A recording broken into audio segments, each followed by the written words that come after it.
Share साथ में रखे सेक्सी बियर पार्टी चलेगी सारी रात। अरे क्या सपने अंदाज में बोला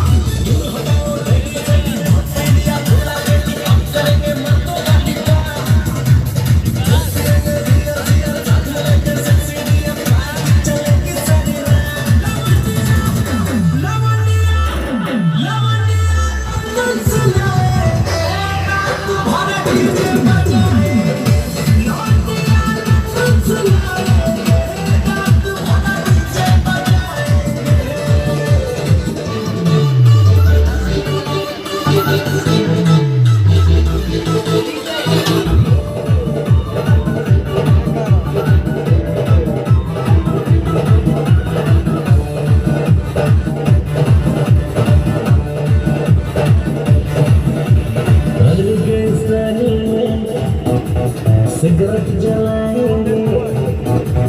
धुआं का छल्ला बनाकर उड़ाएंगे रजनी के स्टाइल में सिगरेट जलाएंगे धुआं का छल्ला बनाकर उड़ाएंगे लवंडिया डांस लाएंगे रात भर डीजे बजाएंगे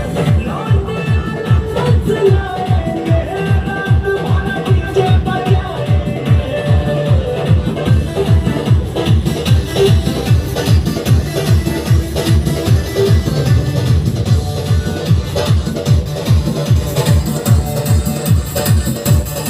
अंग्रेजी बेबी को